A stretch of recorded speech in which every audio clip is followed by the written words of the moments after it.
Ah, Hello mga kapapa. Ito pong ano niyo po, ito pong dahon na to. Yan, kung makikita niyo po to. Dito lang po matagpuan to sa probinsya. Yan po, oh. Yan. Ang tawag po sa amin ito ano, himbubusa. Himbubusa po 'yan. Yan. Ito po ay yung hindi pa po nakakaalam nito. Ito po ay ginagawang ano, betadine.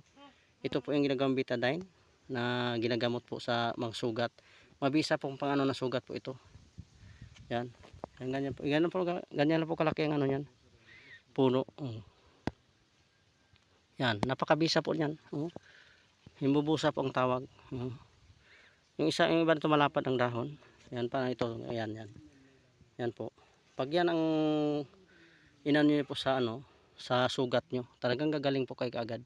Kami po dito nung pag nasugatan kami nung bata pa po ako, yan kaagad ang inano ng mama ko, ginagamot sa amin. Yan. Ito po. Ano na po niya, kukuha na po siya ng isang ganito, tapos i-ano niya sa apoy. Ano niya, babad niya sa apoy, tapos yan, pag medyo na ano na, namula, sa kanya ano gaganon nilang kukusutin po, tapos pipigain. At mag-sample po tayo ha. Ayan po ha. Hindi ko to inano sa apoy yan. Kumuha po ako ng 2 dahon.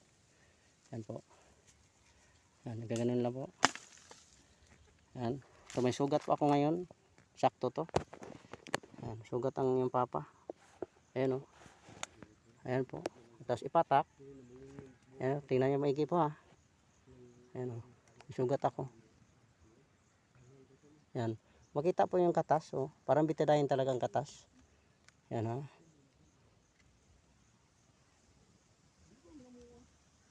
Ayan po. Ayan. Nakita niyo yan. Parang bitadahin ang katas niya. Oh. Ayan po. Oh.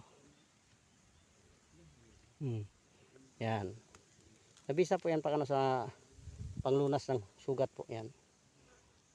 Yan. Tamang-tama. Oh. Yan oh.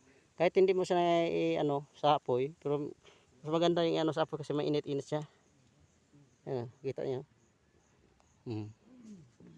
Bitadahin talaga ang kulay. Yan po. Yun lang po, sana may matutunan po kayo. Salamat po.